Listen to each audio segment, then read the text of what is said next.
coincidental. I mean, one of the pieces that has come out about the Israeli passing the Jewish supremacy law today, and we're going to be talking more about that next week, is Warren Cole saying, like, where's the outrage about Netanyahu and the sort of the relative to the administration, and it feels like there is, and I have all these sort of disparate interviews that we've done over the years, like when the administration was first assembled, we had Dan Dicker on, who's a guy sometimes maybe you've seen on MSNBC. He's a commodities, particularly oil trader. Yeah.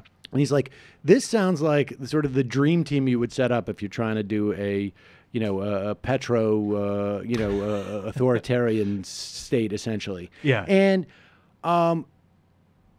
it's quite possible that team was assembled not because they're all part of it, but they would all be amenable to these type of relationships. Yeah. Because,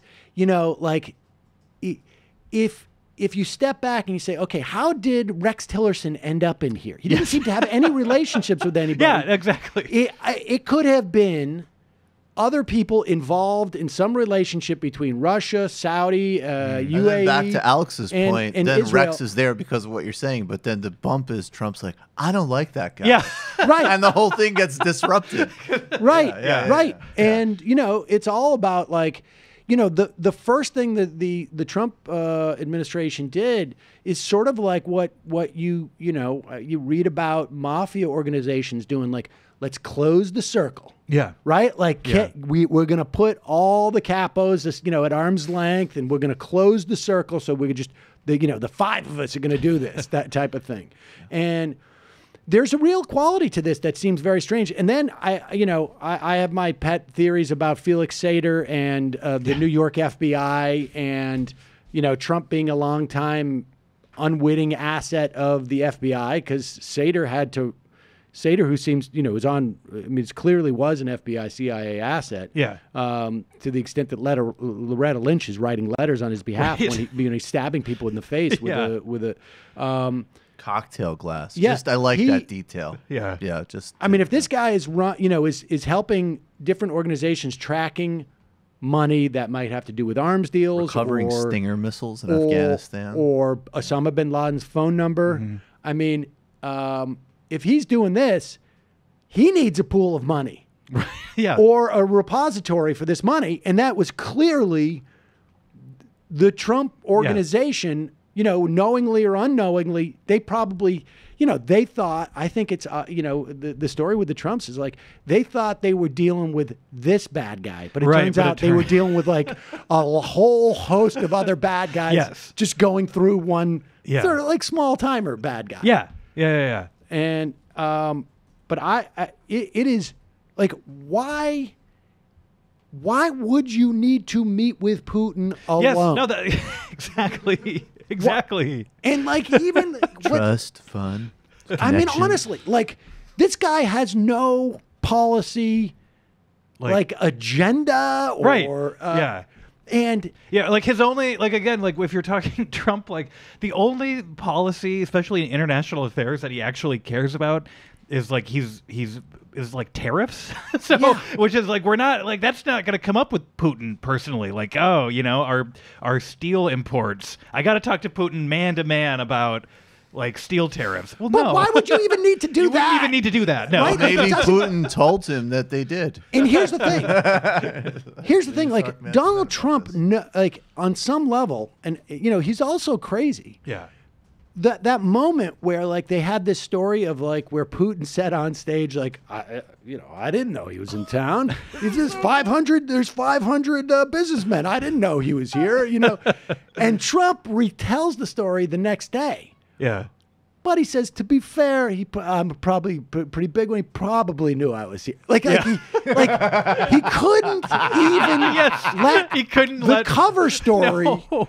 He's so insecure that he couldn't let the cover story sit. But it wasn't even a real cover story because he just said, I didn't know he was there. He didn't say anything on the merits. He didn't, exactly. And Trump's just like, well, the part that he didn't say is totally true because there's no tape. But the part that he did say, that's probably not true because I'm super notable. But you know that you're in hot water about this Russia thing. Undoubtedly, any of the political aides around him would say, Mr. President, you know how this is going to be reported. Oh, of course, yeah. And you could have someone come in there, and he's got to make this determination. There has to be a very aggressive reason why he needs... It's one thing to say, like, okay, I'll let you in, but nobody talks but me. Yeah. You could do that. You're the president. Yeah. Right? Like, but this is nuts. Yeah. And because you can at least say about Trump that he has a self-preservation instinct that's very strong, and this violates what a normal person would what the self-preservation instinct would tell that normal person. Like there's no way to construe this in a way that looks good for you. Like, and people around him were telling him that, but he has to do it. He has to take this meeting anyway. Like, okay. Well, but that could be the self-preservation. No, exactly, yeah. He's got to go in there and like, well, what do I say? Yeah. Right.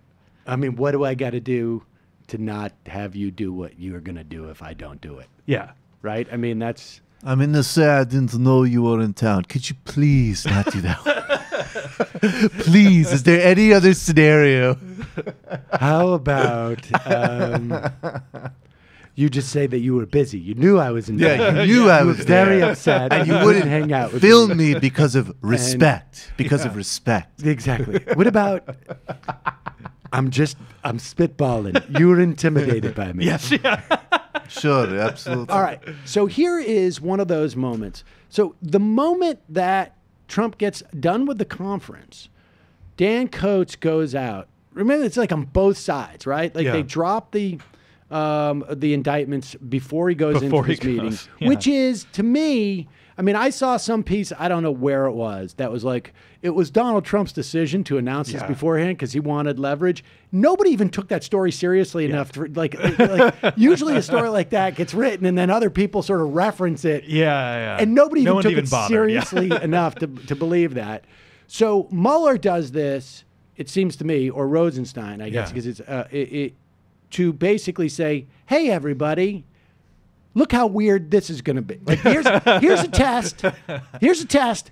You decide whether or not he passes. Yeah. And then he fails. Yes. And then Dan Coates, and I don't know when the last time I said Dan Coates' name on this program was, right? Yeah. Just emerges out of nowhere, sticks his hand up and goes, hey, 9/11 level of what we're dealing with here, right? Yeah. Like 9/11 dealing. You know, Dan Coates is not, with all due respect, Dan Coates is not near a tandon. Right? Like, it's like this is not like resistance.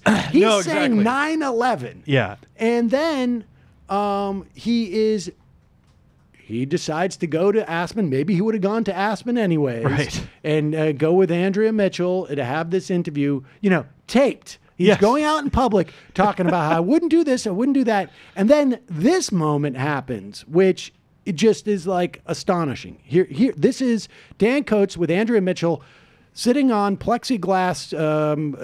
Like a really uncomfortable stools. looking chairs. Yes, we're going to make this super uncomfortable for everybody. Talking about at the security forum, Aspen Security, and in the middle of the interview, this happens. Questions. I do want to say we have some breaking news. The White House has announced on Twitter that Vladimir Putin is coming to the White House in the fall. Say that again?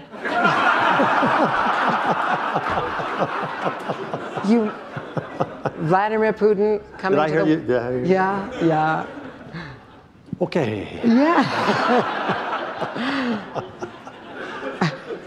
That's going to be special.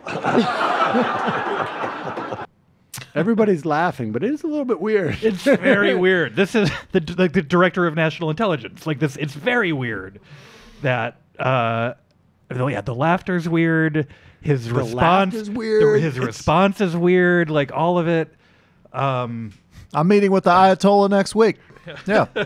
Yes. Yeah. NDI doesn't know. Whatever. We had a private meeting, and nobody talks about the great deals we cut in that meeting. I mean, nobody. It's totally unfair. What does Trump think he's doing? I mean, I don't know. he clearly was told that you and I are having like that came out of the first meeting. Right. Yeah. Right? Like yeah. Putin went in there and said, we're meeting in 3 or 4 months from now. Yeah. In D.C. And he's like, okay. Yeah, it was one of the accomplishments in the meeting. Yes. Right. Yeah, it was. Yeah. Because there's no way anybody at the White House thinks, I know how we get out of this mess. Yes. Yeah. Let's blindside the entire government with inviting Putin to the White House. I have the perfect plan to get everyone off our backs. Exactly. And you know what? Let's surprise everyone. Like, let's make it a nice surprise. And, this is going to be great for Republicans running for Congress. Yes. Yeah. Because we'll time it so that this falls basically a couple of weeks before the election. Yes. Right? Like, I mean, this is insanity. It is. There's no, at one point, like, it just, we're heading into territory where it seems like history's going to look back on this and go like, seriously? Yeah. Like, how many pieces of evidence do you need that are clearly out there? I mean, like, the thing where Trump goes out there and says, Russia, if you're listening, go for the 30,000. Yes. Right. Like, I don't know if, I try and look at that in 2 different ways. Like, hand, you know what I mean? Yeah, no, me too. I know exactly what you mean. Well, explain it. Well, because it is like, on the one hand, it's like his version of a joke. It is like his version of a joke. And it's a campaign stump, like, we go get the rest of the emails if you're the ones hacking us. But then, they tried to do it afterwards. They did it within hours. And so that could just be like, well, I mean, these guys were, it's like, I could say, this is what I could say, like, God, man, I think it would be fucking hilarious if Dave Rubin, like everybody sent Dave Rubin, I don't know, some gag gift in the mail. Right. And then Yep. there are listeners of the show who might be like, hey, I actually have a supplier of those type of gag gifts, and I can do it for, I'm just going to do it. And they just do it. I mean, it could be that dynamic, or it could also be like, I'm just going to put it out there because those guys will hear me. Because, yeah, exactly. Yes. I mean, I mean, let me put it this way. It's also conceivable to me that I would say that knowing that they would do that. Now, there's no quid pro quo. That's exactly it, too, where it's like if you know, you do know they're listening, and you do know that they have done this, and then you say that with that knowledge. Right. And there's a difference between me knowing that my audience is listening and that they would do stuff like that, right? Like I could say like, hey, it would be great if we won the People's Choice Podcast Award this year. Yeah. But do not, if you have a bot, do not use it because they can tell that there are bots if they are done in this way. Yeah. And that's me saying to somebody, because I know there are people in my audience who do that type of stuff. Yeah. But how does Donald Trump know that there's Russians who are actually hacking on this stuff? I just want to clarify for our listeners, we do not want you to send Dave Rubin poop in the mail, okay? It would be very bad. I never even said the word poop. Yes. Well, I don't have control over the soundboard. Competition would start kicking in. No, what's up? Oh, no, I thought you were different going to... Oh, no. I was going to say about the look at the thing. Look at the we're talking about the Trump investigation, and when you start to add all this stuff up, I actually thought it would be funny if you said it yourself. But I was going to say this is red flaggy all over. I'm suspect of that. This is that to me. This is red flaggy all over the place. That's a little inside. Maybe we'll explain to you later, Alex, what that's about. But I feel like of all the people that sort of cycle through here, I think Alex would be the closest to like the grid of really actually wanting to know that and being amused by it. Legit. Well, I think Alex is actually like, I would like to know about a minor YouTube feud and an ongoing petty internal joke. Yes, thank you. There is we have